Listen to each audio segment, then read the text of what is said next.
6. पारिस्थितिकी इकोलॉजी, जीव विज्ञान की उस शाखा को जिसके अंतर्गत जीवधारियों और उनके वातावरण के पारस्परिक संबंधों का अध्ययन करते हैं उसे पारिस्थितिकी कहते हैं। एक निश्चित भौगोलिक क्षेत्र या वास स्थान में निवास करने वाली विभिन्न समष्टियों पॉपुलेशन को जैविक समुदाय बायोटिक कम्युनिटी कहते हैं।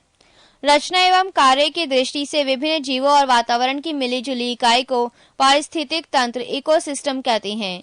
पारिस्थितिक तंत्र या पारितंत्र इकोसिस्टम या इकोलॉजिकल सिस्टम शब्द का प्रयोग सर्वप्रथम टेंसले नामक वैज्ञानिक ने किया था। संरचनात्मक दृष्टि से प्रत्येक पारिस्थितिक तंत्र 2 घटकों का बना होता है, ए जैविक घटक, बी अजैविक घटक। ए जैविक घटक बायोटिक कंपोनेंट्स, इसे 3 भागों में विभक्त किया गया है। 1 उत्पादक, 2 उपभोक्ता, 3 अपघटक। 1 उत्पादक, वह घटक जो अपना भोजन स्वयं बनाते हैं जैसे हरे पौधे। 2 उपभोक्ता, वह घटक जो उत्पादक द्वारा बनाए गए भोज्य पदार्थों का उपभोग करते हैं। उपभोक्ता के 3 प्रकार हैं। फर्स्ट, प्राथमिक उपभोक्ता प्राइमरी कंज्यूमर्स, इसमें वह जीव आते हैं जो हरे पौधों या उनके किसी भाग को खाते हैं जैसे गाय, भैंस, बकरी आदि। सेकेंड, द्वितीयक उपभोक्ता सेकेंडरी कंज्यूमर्स, इसके अंतर्गत वह जीव आते हैं जो प्राथमिक उपभोक्ताओं को अपने भोजन के रूप में प्रयुक्त करते हैं जैसे लोमड़ी, भेड़िया, मोर इत्यादि। थर्ड, तृतीयक उपभोक्ता टर्शरी कंज्यूमर्स, इसका अंतर्गत वह जीव आते हैं जो द्वितीयक उपभोक्ताओं को खाते हैं जैसे बाघ, शेर, चीता इत्यादि। 3 अपघटक डिकम्पोजर्स, इस वर्ग में मुख्यतः कवक एवं जीवाणु आते हैं। यह मृत उत्पादक एवं उपभोक्ताओं का अपघटन कर उन्हें भौतिक तत्वों में परिवर्तित कर देते हैं। बी अजैविक घटक अबायोटिक कंपोनेंट्स, अजैविक घटक हैं। फर्स्ट, कार्बनिक पदार्थ, सेकंड, अकार्बनिक पदार्थ, थर्ड, जलवायु कारक जैसे जल, प्रकाश, ताप, वायु, आर्द्रता, मृदा एवं खनिज तत्व। 7 प्रदूषण पॉल्यूशन, वायु, जल या भूमि अर्थात पर्यावरण के भौतिक, रासायनिक या जैविक गुणों में होने वाले ऐसे अनचाहे परिवर्तन जो मनुष्य एवं अन्य जीवधारियों, उनकी जीवन परिस्थितियों, औद्योगिक प्रक्रियाओं एवं सांस्कृतिक उपलब्धियों के लिए हानिकारक हो, प्रदूषण कहलाते हैं। प्रदूषण मुख्यतः निम्नलिखित प्रकार के हैं। फर्स्ट, वायु प्रदूषण, सेकंड, जल प्रदूषण, थर्ड, ध्वनि प्रदूषण, फोर्थ, मृदा प्रदूषण, फिफ्थ, नाभिकीय प्रदूषण। फर्स्ट, वायु प्रदूषण, जब प्रदूषण वायुमंडल में उपस्थित होता है और वायुमंडल के अवयवों की अनुकूलतम मात्रा में परिवर्तन आ जाता है तब इसे वायु प्रदूषण कहते हैं। प्रमुख वायु प्रदूषक carbon monoxide CO, sulphur dioxide SO2, hydrogen sulphide H2S, hydrogen fluoride HF, nitrogen के ऑक्साइड NO तथा NO2, हाइड्रोकार्बन अमोनिया NH3, तंबाकू का धुआं, फ्लोराइड्स धूल तथा धुएं के कण एरोसोल्स इत्यादि। Page 392, sulphur dioxide SO2, sulphur trioxide SO3, nitrogen oxide NO वातावरणीय जल के साथ क्रिया करके सल्फ्यूरिक एसिड या सल्फ्यूरस अम्ल, सल्फ्यूरस एसिड तथा नाइट्रिक अम्ल का निर्माण करती हैं। वर्षा जल के साथ ये अम्ल पृथ्वी पर आ जाते हैं, इसे ही अम्ल वर्षा कहते हैं। 3 दिसंबर 1984 ईस्वी को भोपाल की यूनियन कार्बाइड फैक्ट्री जो उर्वरक बनाती थी में मिथाइल आइसोसाइनाइड MIC के कारण दुर्घटना हुई थी। सेकंड, जल प्रदूषण वाटर पॉल्यूशन, जल से अवांछनीय कारकों या पदार्थों के जुड़ जाने को जल प्रदूषण कहते हैं। पृथ्वी पर उपलब्ध जल की मात्रा का केवल 2.5 से 3% ही स्वच्छ है। जल प्रदूषण के स्रोत, जल प्रदूषण मुख्यतः कार्बोनेट, क्लोराइड, सोडियम और बाइकार्बोनेट, मैग्नीशियम व पोटेशियम के sulphates, ammonia, carbon monoxide, carbon dioxide तथा औद्योगिक अवशिष्टों के जल में घुल जाने से होता है। समुद्र जलीय प्रदूषण सल्फ्यूर युक्त भारी धातुओं, हाइड्रोकार्बन, पेट्रोलियम पदार्थों के जल में घुलने से होता है। ऑयल स्पिल्स, ऑयल टैंकरों से रिसा हुआ तेल सागरीय जल की सतह पर शीघ्रता से फैल जाता है। इस तरह जलीय सतह पर फैले तेल को ऑयल स्पिल्स कहते हैं। पारा युक्त जल पीने से मिनीमाता रोग हो जाता है। एस्बेस्टोसिस के रेशों से युक्त जल के सेवन करने से एस्बेस्टोसिस नामक जानलेवा रोग हो जाता है। नोट, नदियों में जल प्रदूषण की माप ऑक्सीजन की घुली हुई मात्रा से करते हैं। थर्ड, ध्वनि प्रदूषण, साउंड पॉल्यूशन। वातावरण में चारों ओर फैली अनिश्चित या अवांछनीय ध्वनि को ध्वनि प्रदूषण कहते हैं। ध्वनि प्रदूषण के स्रोत। ध्वनि प्रदूषण का स्रोत ऊंची आवाज या शोर है, चाहे वह किसी प्रकार उत्पन्न हुआ हो। फोर्थ, मृदा प्रदूषण, सॉइल पॉल्यूशन। भूमि का विकृत रूप मृदा प्रदूषण कहलाता है। मृदा प्रदूषण के स्रोत अम्लीय वर्षा, खानों से प्राप्त जल, उर्वरकों तथा कीटनाशक रसायन का अत्यधिक प्रयोग, कूड़ा करकट, औद्योगिक अपशिष्ट, खुले खेतों में मल विसर्जन आदि मृदा प्रदूषण के मुख्य स्रोत हैं। फिफ्थ, नाभिकीय प्रदूषण, न्यूक्लियर पॉल्यूशन। यह प्रदूषण रेडियो एक्टिव किरणों से उत्पन्न होता है। रेडियो एक्टिव प्रदूषण के निम्न स्रोत हो सकते हैं। फर्स्ट, चिकित्सा में उपयोग होने वाली किरणों से प्राप्त प्रदूषण। सेकेंड, परमाणु भट्टियों में प्रयुक्त होने वाले ईंधन से उत्पन्न प्रदूषण। थर्ड, नाभिकीय शस्त्रों के उपयोग से उत्पन्न प्रदूषण। फोर्थ, परमाणु बिजली घरों से निकलने वाले अपशिष्ट पदार्थों से उत्पन्न प्रदूषण। फिफ्थ, शोध कार्यों में प्रयुक्त रेडियोधर्मी पदार्थों से उत्पन्न प्रदूषण।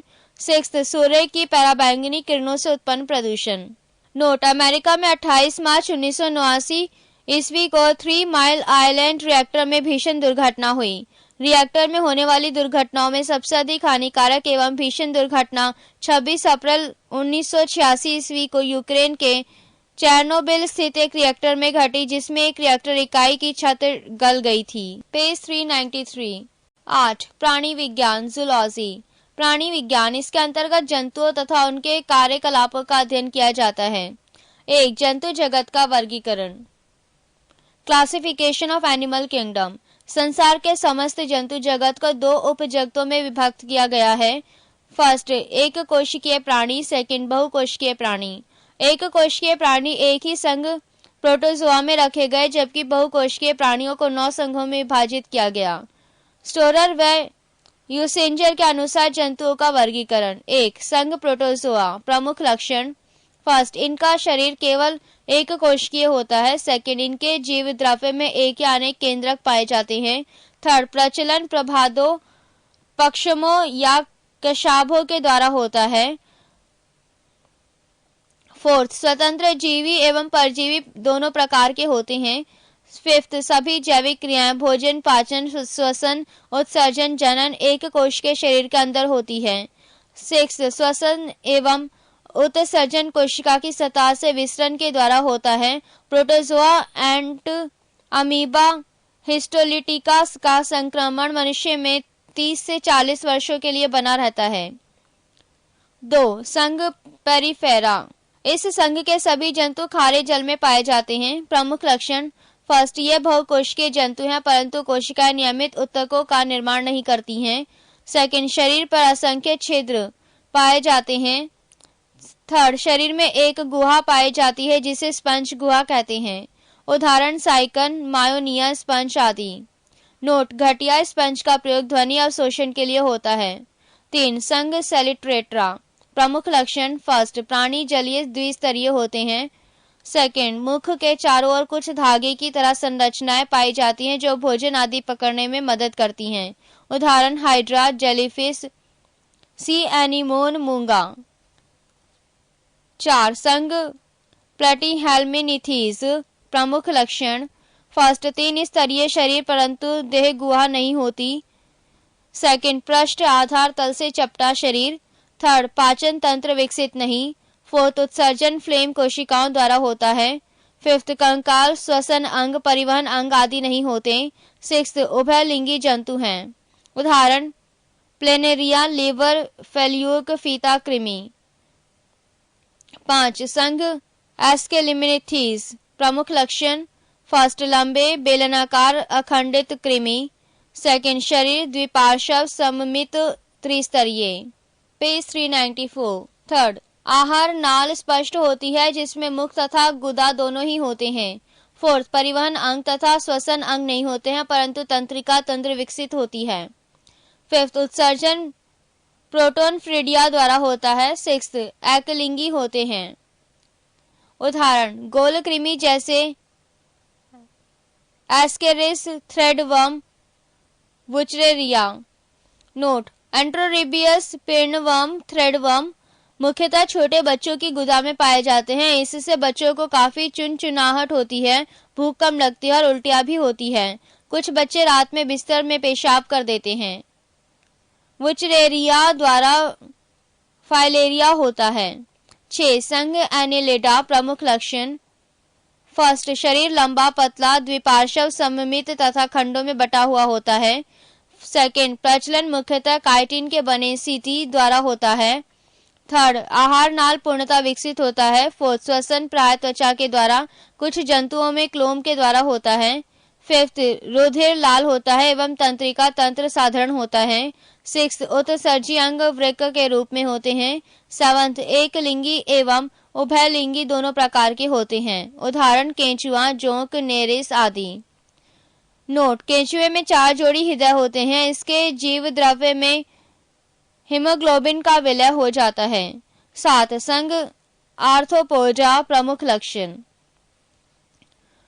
फर्स्ट, शरीर 3 भागों में विभक्त होता है, सिर, वक्ष एवं उदर। सेकेंड, इनके पाद संधि युक्त होते हैं। थर्ड, रुधिर परिसंचारी तंत्र खुले प्रकार का होता है। फोर्थ, इनकी देह गुहा हिमोसील कहलाती है।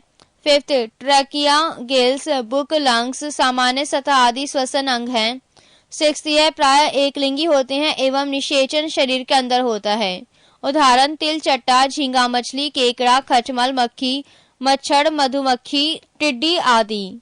नोट, कीटों में 6 पाद व 4 पंख होते हैं। कॉकरोच के हृदय में 13 कक्ष होते हैं। चींटी एक सामाजिक जंतु है जो श्रम विभाजन प्रदर्शित करती है। दीमक भी एक सामाजिक कीट है जो निवाह में रहती है।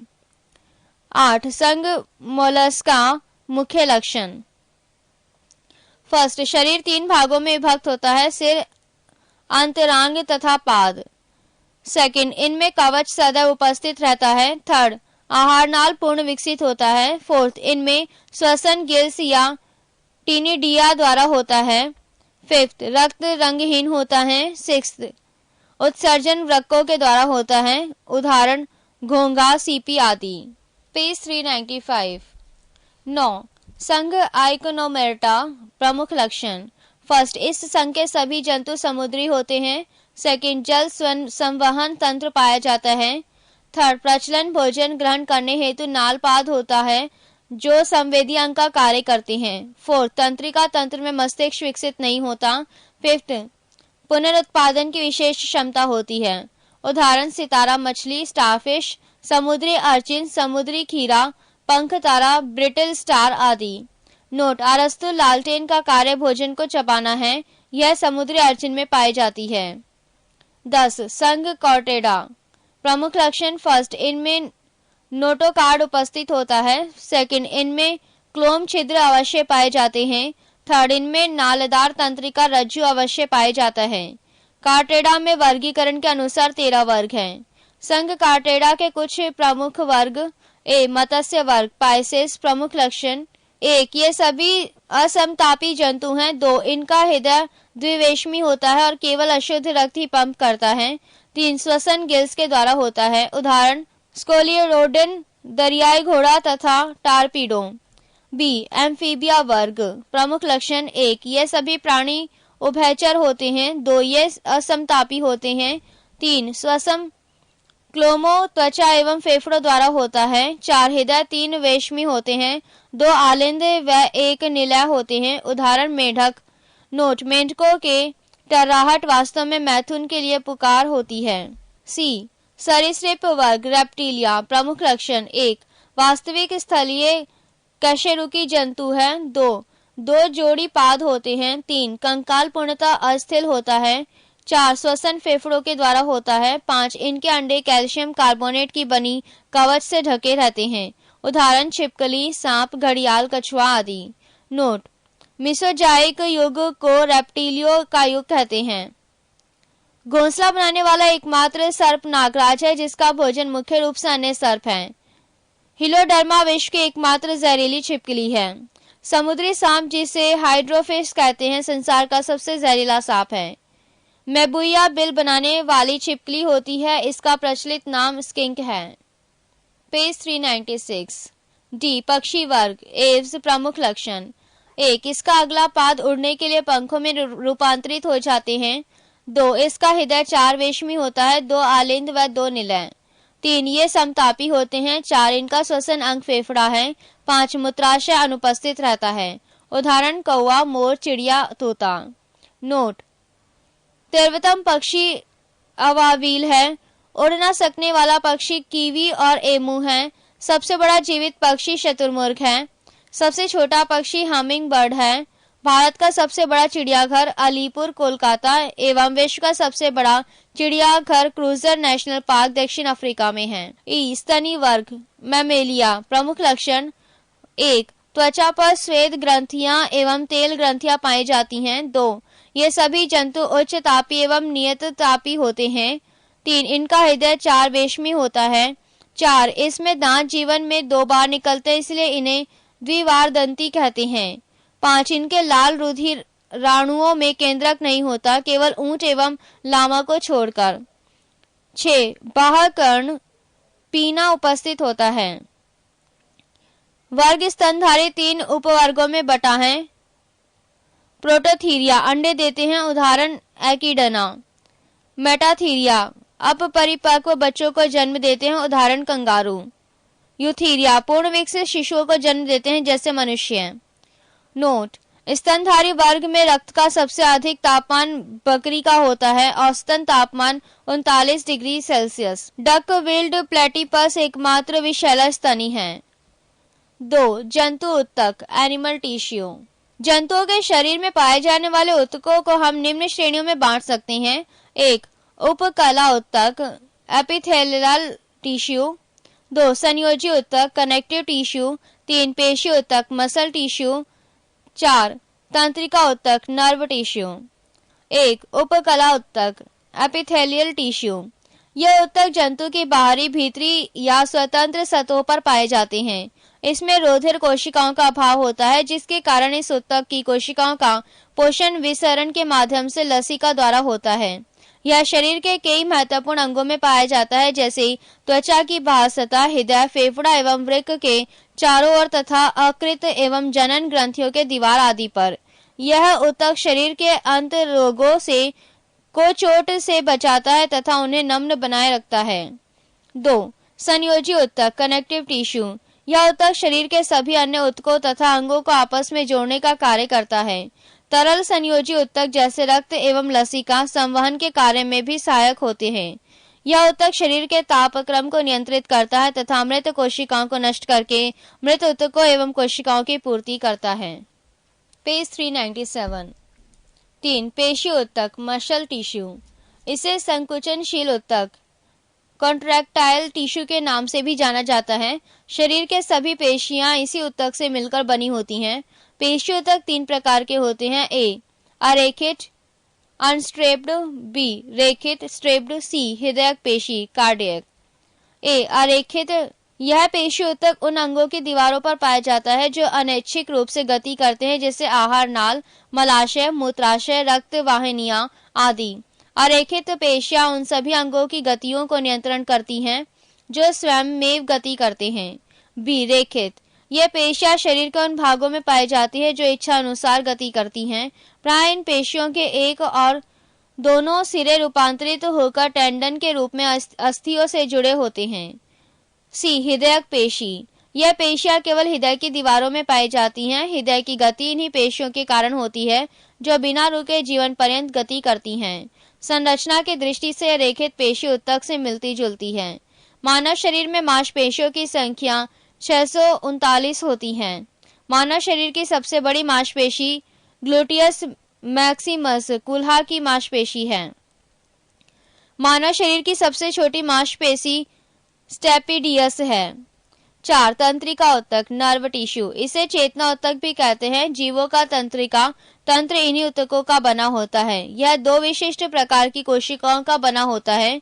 A. तंत्रिका कोशिका या न्यूरॉन्स और B. न्यूरोग्लिया। यह उत्तक शरीर में होने वाली सभी अनैच्छिक एवं ऐच्छिक क्रियाओं को नियंत्रित करता है।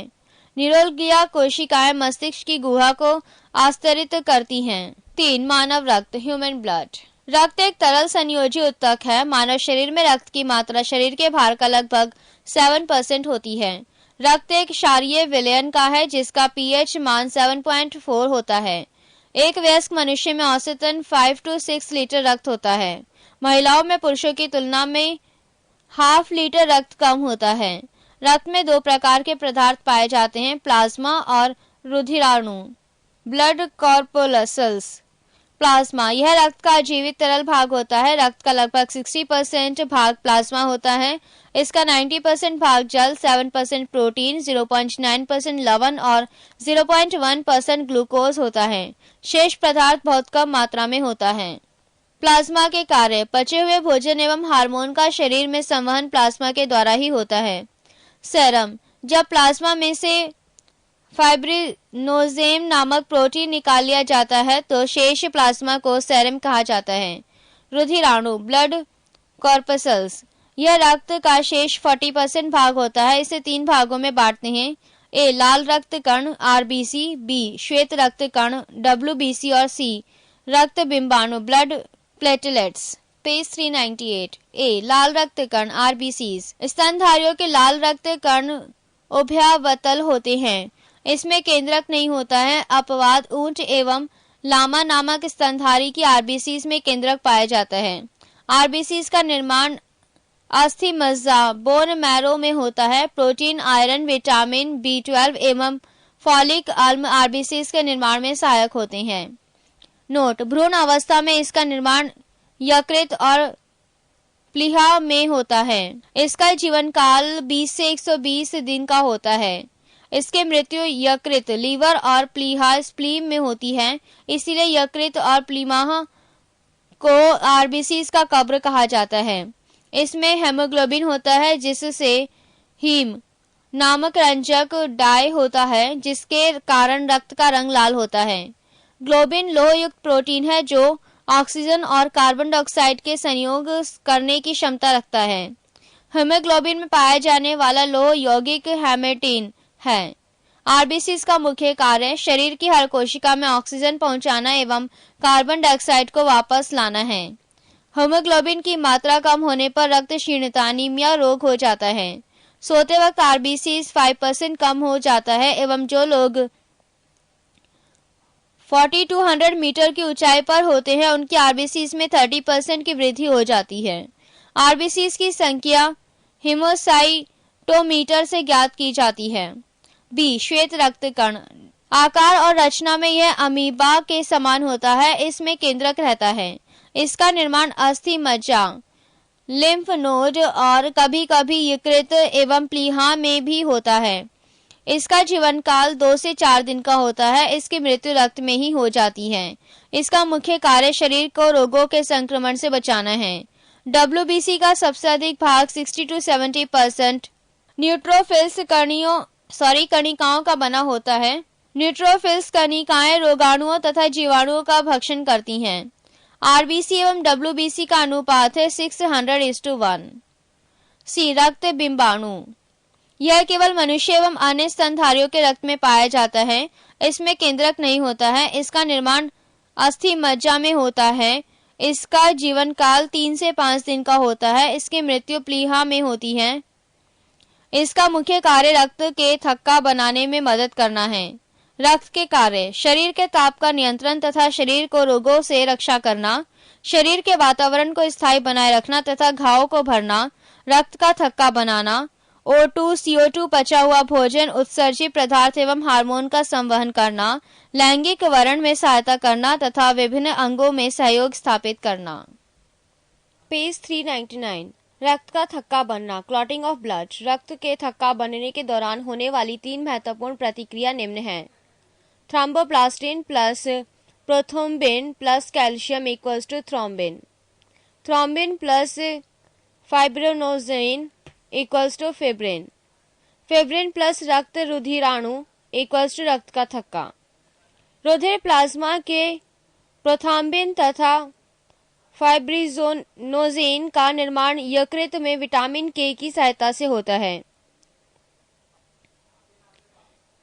विटामिन के रक्त के थक्का बनाने में सहायक होता है। सामान्यतः रक्त का थक्का 2 से 5 मिनट में बन जाता है। रक्त के थक्का बनाने के लिए अनिवार्य प्रोटीन फाइब्रिनोजेन है। मनुष्य के रक्त वर्ग ब्लड ग्रुप। रक्त समूह की खोज कार्ल लैंडस्टेनर ने 1900 ईस्वी में किया था। इसके लिए इन्हें सन 1930 ईस्वी में नोबेल पुरस्कार मिला। मनुष्य के रक्तों की विभिन्नता का मुख्य कारण लाल रक्त कण आरबीसी में पाए जाने वाली ग्लाइकोप्रोटीन है, जिसे एंटीजन कहते हैं। एंटीजन दो प्रकार के होते हैं, एंटीजन ए एवं एंटीजन बी। एंटीजन या ग्लाइकोप्रोटीन की उपस्थिति के आधार पर मनुष्य में 4 प्रकार के रुधिर वर्ग होते हैं। ए, जिनमें एंटीजन ए होता है, रुधिर वर्ग ए। बी, जिनमें एंटीजन बी होता है, रुधिर वर्ग बी। सी, जिनमें एंटीजन ए एवं बी दोनों होते हैं, रुधिर वर्ग ए बी। डी, जिनमें दोनों में से कोई एंटीजन नहीं होता है, रुधिर वर्ग ओ। किसी एंटीजन की अनुपस्थिति में एक विपरीत प्रकार की प्रोटीन रुधिर प्लाज्मा में पाई जाती है, इसको एंटीबॉडी कहते हैं। यह भी 2 प्रकार का होता है, एंटीबॉडी ए एवं एंटीबॉडी बी। रक्त का आधान ब्लड ट्रांसफ्यूजन। एंटीजन ए एवं एंटीबॉडी ए, एंटीजन बी एवं एंटीबॉडी बी एक साथ नहीं रह सकते हैं। ऐसा होने पर ये आपस में मिलकर अत्यधिक चिपचिपे हो जाते हैं, जिससे रक्त नष्ट हो जाता है। इसे रक्त का अभिश्लेषण कहते हैं। अतः रक्त आधान में एंटीजन तथा एंटीबॉडी का ऐसा तालमेल करना चाहिए जिससे रक्त का अभिलेखन न हो सके। रक्त समूह ओ को सर्वदाता यूनिवर्सल डोनर रक्त समूह कहते हैं, क्योंकि इसमें कोई एंटीजन नहीं होता है, एवं रक्त समूह ए बी को सर्वग्राहता यूनिवर्सल रेसिपिएटर रक्त समूह कहते हैं, क्योंकि इसमें कोई एंटीबॉडी नहीं होता है। आरएच तत्व आरएच फैक्टर। सन 1940 ईस्वी में लैंडस्टेनर और वेनर ने रुधिर में एक अन्य प्रकार के एंटीजन का पता लगाया। इन्होंने रेसस बंदर में इस तत्व का पता लगाया, इसीलिए इसे आरएच फैक्टर कहते हैं। जिन व्यक्तियों के रक्त में यह तत्व पाया जाता है, उनका रक्त आरएच सहित आरएच पॉजिटिव कहलाता है, तथा जिनमें नहीं पाया जाता उनका रक्त आरएच रहित आरएच नेगेटिव कहलाता है। पेज 400। रक्त आधान के समय आरएच फैक्टर की भी जांच की जाती है। आरएच पॉजिटिव को आरएच पॉजिटिव का रक्त एवं आरएच नेगेटिव को आरएच नेगेटिव रक्त ही दिया जाता है। यदि आरएच पॉजिटिव रक्त वर्ग का रक्त आरएच नेगेटिव रक्त वर्ग वाले व्यक्ति को दिया जाता हो तो प्रथम बार कम मात्रा होने के कारण कोई प्रभाव नहीं पड़ता, किंतु जब दूसरी बार इसी प्रकार रक्त आधान किया गया तो अभिश्लेषण एग्लूटिनेशन के कारण आरएच नेगेटिव वाले व्यक्ति की मृत्यु हो जाती है। Erythroblastosis fetalis. यदि पिता का रक्त आरएच पॉजिटिव हो तथा माता का रक्त आरएच नेगेटिव हो तो जन्म लेने वाले शिशु की जन्म से पहले गर्भावस्था अथवा जन्म के तुरंत बाद मृत्यु हो जाती है। ऐसा प्रथम संतान के बाद की संतान होने पर होता है।